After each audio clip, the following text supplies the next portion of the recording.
Assalamualaikum warahmatullahi wabarakatuh. Alhamdulillah hamdalilladzi arsala rasulahu bil huda wa dinil haqq yuzhirahu 'ala dini kullihi walau karihal kafirun. Asyhadu an la ilaha illallah wa asyhadu anna Muhammadan abduhu wa rasuluhu la nabiyya ba'd.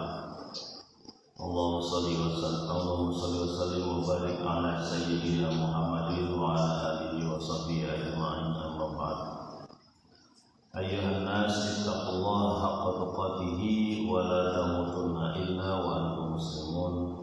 Shadaqallahu wa sadaqa rasulul karim. Alhamdulillahirabbil alamin.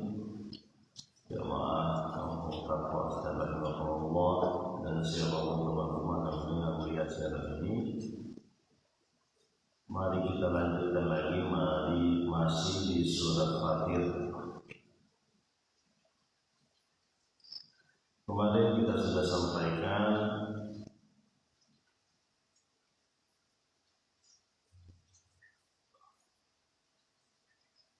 bagaimana Allah Subhanahu wa Ta'ala mengingatkan kita bahwa Allah lah yang menurunkan hujan dari langit, air dari langit. Sekarang lagi hujan, menurunkan air dari langit, lalu menumbuhkan darinya, mengeluarkan darinya buah-buahan yang beraneka warna.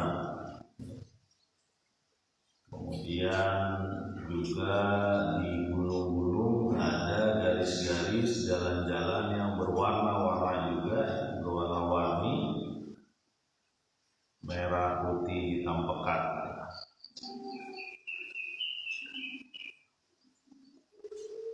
Di parade warna buah dan gunung atau buah dan batu merupakan bagian dari kekuasaan Allah.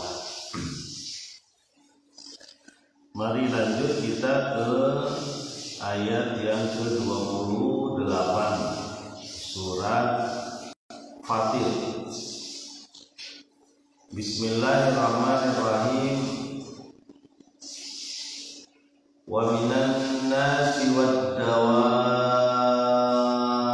wal an'ami mukhtalifun alwanuhu kadzalik innama yakhshallaha min ibadihi ulama innallaha azizun ghafur. Dan di antara manusia, juga di antara makhluk yang melata, juga binatang ternak, mereka berbeda-beda warnanya juga. Sesungguhnya orang yang takut kepada Allah dari hambanya adalah ulama. Sesungguhnya Allah Maha Perkasa dan Maha Pengampun. Nah, ini dilanjutkan lagi ya. Dilanjutkan lagi bahwa parade warna ini bukan hanya pada tumbuhan dan batu atau gunung saja, bahkan lebih jauh pada manusia juga ya. Wa minan nas, manusia sudah terlihat dari awal bermacam-macam warna kulitnya ya. Bentuk tubuhnya, warna kulitnya ya. Ada yang sawo matang seperti Melayu ya, Indonesia, Malaysia, sebagian Singapura, Thailand Selatan dan Brunei, sawo matang. Ada yang hitam yang seperti di Afrika, ada juga yang putih di Eropa ya. Putih berbeda juga ya di Arab. Ada yang mungkin agak kuning kali ya, daerah Mongol, agak kemerahan seperti India. Itu adalah bentuk-bentuk manusia, warna-warna manusia yang Allah juga ciptakan dan berbeda-beda. Betapa Allah menggambarkan bahwa manusia beragam. Nggak cuma dari warna sebenarnya, dari ini, karena di sini yang disorot adalah masalah warna. Dan walaupun dia anak kembar, lahir dari kandungan yang sama dan bersamaan, itu bisa berbeda warnanya. Kita bisa tahu si A namanya Jayanti, yang satu lagi namanya Jayantu misalnya ya. Asal sebut aja ya. Itu kita bisa lihat, oh ini agak mungkin di bagian pipi sebelah sininya itu agak gelap warna, contoh. Atau ada tai lalatnya, atau ada sesuatu yang membedakan, sehingga kita tahu bahwa orang kembar atau anak kembar itu berbeda satu dengan lainnya. Kalau diperhatikan tetap beda, tetap ada bedanya. Betapa Allah menggambarkan manusia demikian, tidak ada satu pun yang serupa persis. Ya. Kalau dalam keterangan lain itu mengenai jari tangan juga ya, yang berbeda. Ya. Apa sih jari tangan ya, jenis tangannya juga berbeda, terutama tanda-tanda tangan ya. Jadi manusia seperti itu pun berbeda warna. Tidak cuma manusia disebut nih karena memang dekat sekali ya. Kita tahu ya. Wadawab, dan makhluk yang melata, hewan yang melata. Artinya apa ya, hewan-hewan liar? Berbagai jenis warna, kupu-kupu, kemudian warnanya macam-macam, burung, kadal, semuanya berbeda-beda. Buaya, sapi, dan itu menarik bagi pasangannya. Ya, merak gitu ya, warnanya begitu indah. Ternyata cowok itu jantan merak. Cendrawasih juga, cendrawasih burung di Irian ya, di Papua. Itu yang menarik warnanya adalah jantan itu. Ya, untuk menarik betinanya. Hewan-hewan liar itu semua dengan warna yang berbeda-beda. Bagus-bagus, bahkan ada yang warnanya berpendar, bahkan mengeluarkan cahaya. Kita cuma tahu cahaya ada di kunang-kunang ya, pada tanaman, pada binatang. Padahal bukan cuma pada kunang-kunang. Kalau kita menyelam ke laut dalam yang tidak ada matahari, tidak ada sinar matahari yang masuk, itu banyak hewan-hewan yang bercahaya. Ubur-ubur indah sekali tuh. Ya. Jadi Allah berikan banyak ragam warna juga pada hewan-hewan. Ya. Ini layak kita pelajari karena warna itu mempengaruhi kehidupan. Contoh, bunga yang menarik cenderung disinggahi oleh lebah. Ya. Atau kupu-kupu, karena dari jauh sudah mencolok, sudah kelihatan ya, dia akan disinggahi. Ketika disinggahi terbentuklah pembuahan, karena lebah atau kupu-kupu kakinya banyak ke bunga-bunga lain, bunga-bunga yang berbeda ya. Di kakinya itu ada serbuk sari ya, dan langsung masuk ke putiknya. Karena dia mencari yang manis-manis itu ya, terus bergerak kanan kiri masuk ke putiknya, serbuknya tuh masuk ke putik. Ya.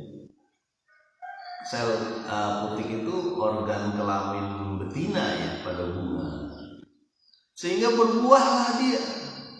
Ya. Dimanfaatkan oleh hewan, oleh manusia. Jadi pengaruh tuh warna. Ya. Dan jenis hewan juga ada yang gara-gara warna orang perempuannya tertarik gitu. Ada ya. Jadi betapa warna ini salah satu bagian kitab alam semesta yang Allah berikan kepada kita. Ya. Dan kita patut mempelajarinya. Karena kan kita ngelihat ini aja ya ya asal ngelihat gitu aja, oh bagus. Padahal coba kita lihat bagaimana Allah membuatnya itu ya. Ya. Bunga yang demikian, jenis-jenis hewan luar biasa ya. Sampai ular aja bisa warna-warni itu ular. Ya. Kalau burung sering kelihatan lah ya warnanya, ular aja bisa warna-warni. Yang mengerikan itu ya. Bahkan kodok pun ada yang berwarna merah cerah, yang menandakan bahwa dia beracun ya. Bahkan warna itu menunjukkan ini juga loh, menunjukkan bahaya juga gitu. Jadi kalau kita megang pensil warna ataupun krayon gitu, kita sudah membayangkan bagaimana Allah menciptakan banyak jutaan jenis warna. Dari hewan-hewan, dari manusia pun begitu ya. Kemarin kita sebutkan dari buah, bunga, batu yang mati pun begitu. Masya Allah. Selanjutnya disebutkan juga ya, wal an'ami mukhtalifun alwanuhu kadzalik, dan begitu juga hewan ternak. Nah, hewan ternak ini disebutkan karena dekat dengan manusia, kambing, sapi, unta ya, kerbau, ayam pun begitu ya. Ayam aja jenis-jenisnya itu macam-macam loh, ada kate, bangkok, ayam Arab, ayam kampung, ayam negeri, ayam ras. Jenisnya juga berbeda-beda ya. Sapi pun jenisnya beda-beda tuh, sapi Bali, sapi disebutin lah Lombok, ada sapi Madura, ada sapi Australia, banyak ini sapi. Kuda pun begitu tuh, kuda ya, ada yang kokoh besar warnanya putih cerah, ada juga yang hitam gesit dan sebagainya.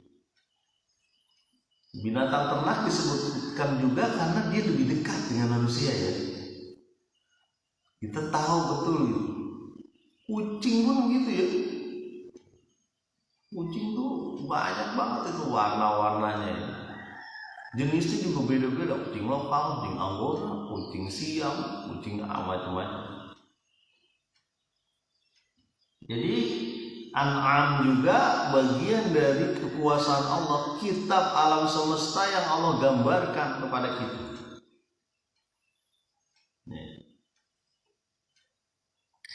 Jamaah kampung takwa astagfirullah.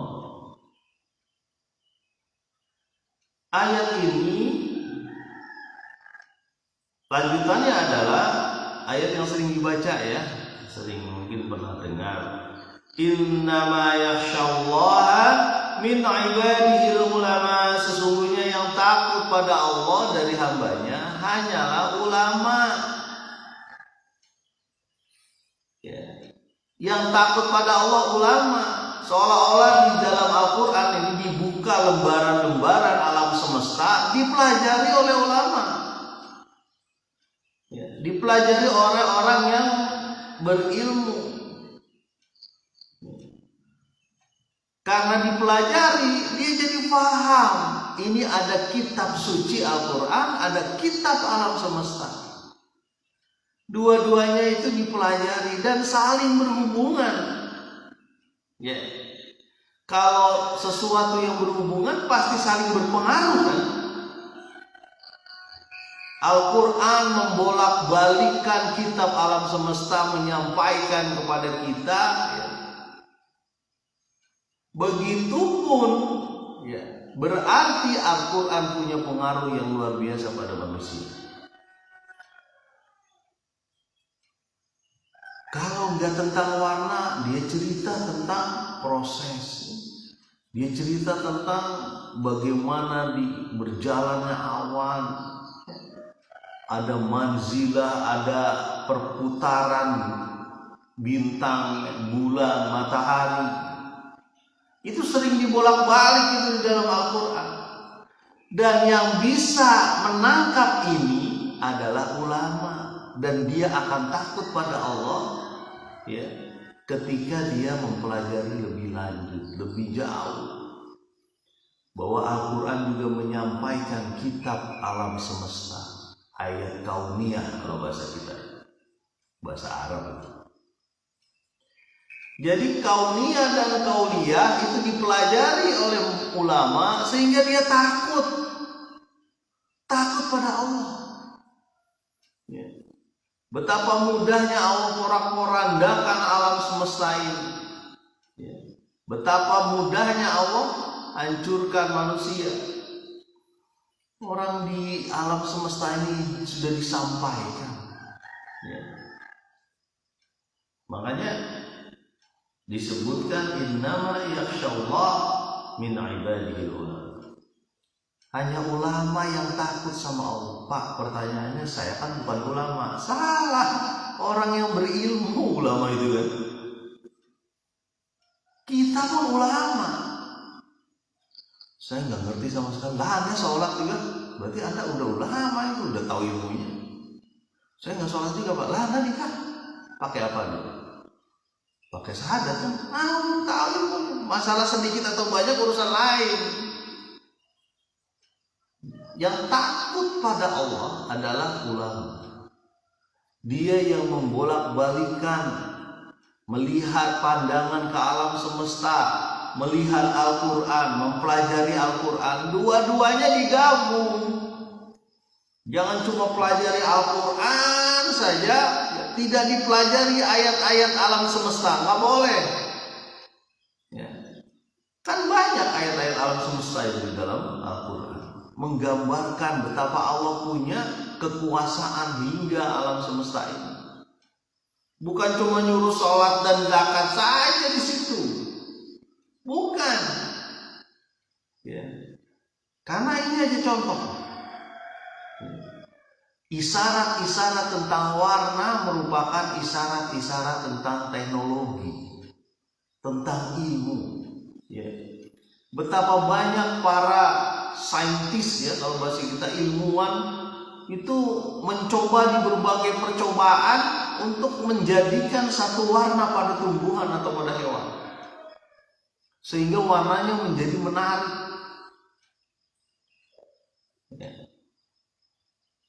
Contoh gampang lah misalnya, kita lebih cenderung makan nasi putih.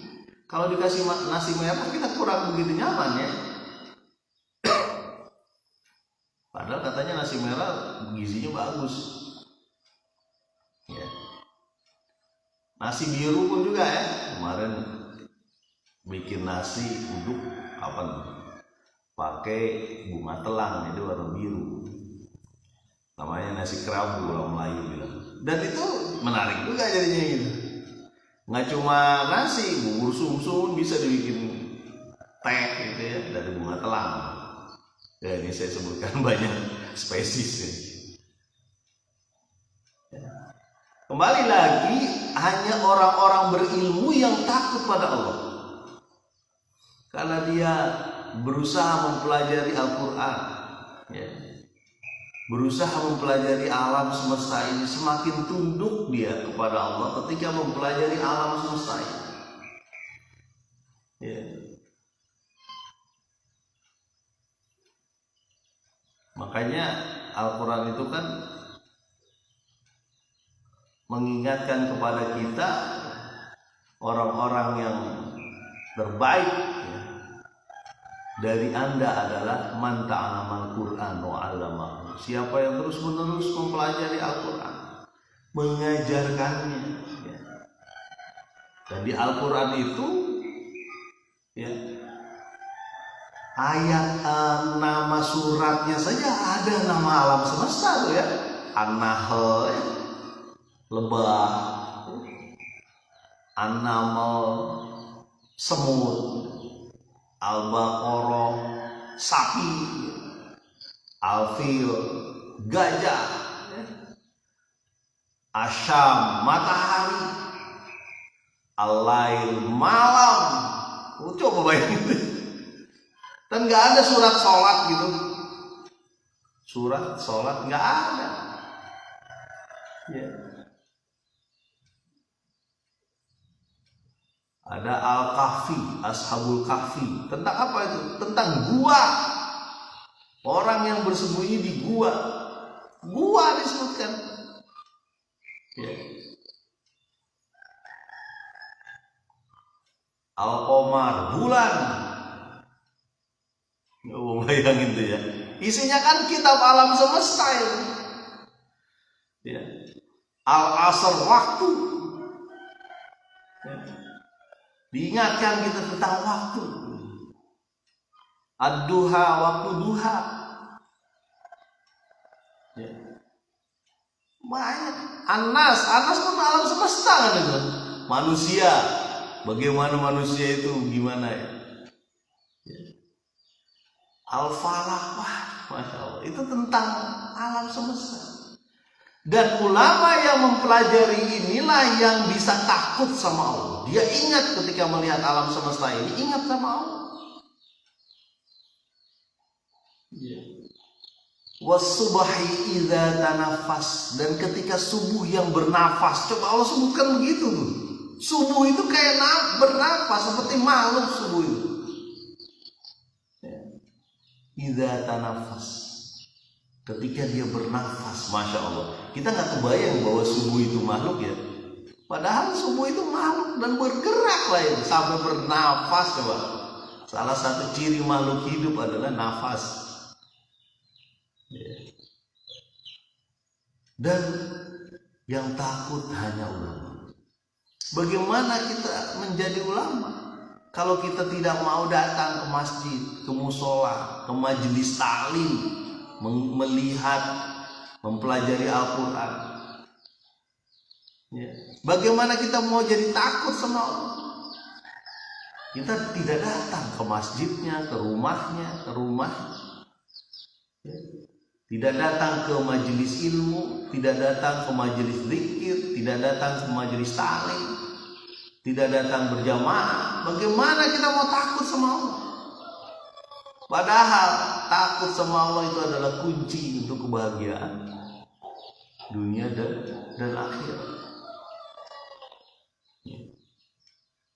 Ini saya agak panjang sedikit. Jadi betul ya. Jangan kagum dengan ilmu kita kalau kita nggak takut sama Allah. Ilmu yang membuat takut kepada Allah. Jadi kita terus cari sampai kita yakin, hatta atana yakin. Ya.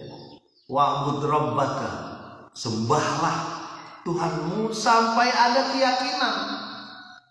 Sampai ujungnya tuh yakin, matilah ujungnya itu kematian. Sampai kita yakin. Ya.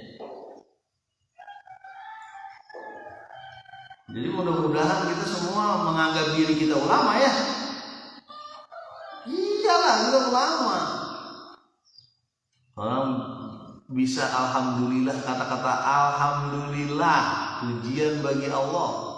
Itu pun udah ulama karena dia tahu bahwa alhamdulillah itu bagian dari memuji Allah. Itu kan ulama, ada ilmunya. Ya. Semakin banyak kita ucapkan, semakin takut kita kepada Allah, kita semakin ingat. Ya. Makanya dibudayakan itu melihat sesuatu yang indah, subhanallah, mendapatkan rezeki alhamdulillah, diuji sama Allah, innalillah, sungguhnya ini semua milik Allah. Ada sesuatu yang besar, Masya Allah, ada sesuatu yang membuat kita ada musibah dan sebagainya, istighfar, astagfirullah. Jadi ingat terus sama Allah. Melihat yang indah, subhanallah, keindahan ya, keindahan ini jadi tema sentral surat ayat-ayat ini ya. Bahwa keindahan menunjukkan kekuasaan, keindahan menjadikan pengaturan. Ada aturan-aturan dengan keindahan. Dan bukan tidak mungkin pasangan suami dan istri berpengaruh terhadap warna yang ditampilkan di tubuhnya, di wajahnya. Benar gak? Benar gak Pak? Coba saya tanya. Ya, memilih pasangan itu dipengaruhi juga dengan warna kulit. Salah satunya dipengaruhi juga oleh warna kulit tubuhnya. Walaupun ada yang bisa menikah tanpa melihat rupa, ya. Ada yang begitu. Ketika anak lahir itu dilihat tuh kan, bayi lahir tuh ya, itu ganteng banget. Ukuran gantengnya apa coba? Salah satunya kan warna. Coba misalnya bintang Korea tuh, bintang Korea yang lagi dipuja-puja itu berubah warnanya di hitam, langsung unfollow. Nggak ada yang mau follow lagi dia. Ya, coba deh dikasih filter gitu hitam, siapa yang mau? Padahal ya, kalau Islam itu tidak peduli dengan warna kulit, karena warna kulit itu Allah yang memberikan. Ya, makanya kalau ada yang masih membuat status karena warna kulit, berbeda tingkatannya karena warna kulit, itu masih jahiliyah. Ya, bahwa Allah menciptakan berupa-rupa. Ya. Yang paling mulia adalah yang paling takwa. Akramakum atqakum.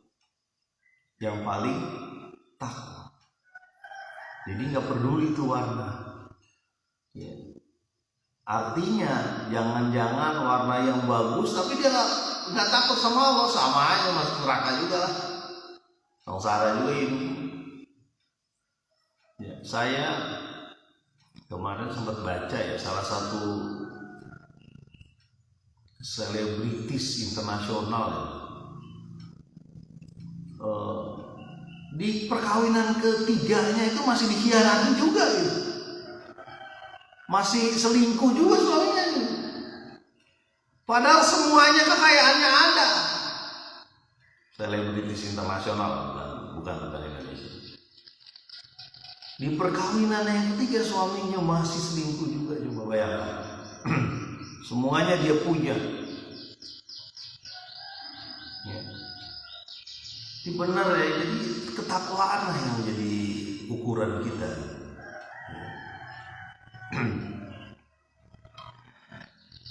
Innallaha azizun ghafur, sesungguhnya Allah itu aziz, maha perkasa, dan ghafur, maha pengampun. Aziz bisa menyiksa kita, ghafur maha pengampun. Orang yang masih kurang kuat takwanya atau kurang kuat imannya itu masih bisa, ayo cepet.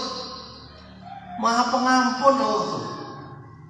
Walaupun Allah sudah memberikan begitu banyak ya, tanda-tanda kekuasaan Allah di alam ini, dan kita di Indonesia ya, itu paling merasakan karena menjadi sabuk api ya, sabuk gunung api, sering gempa, hujan puting beliung, tanah longsor.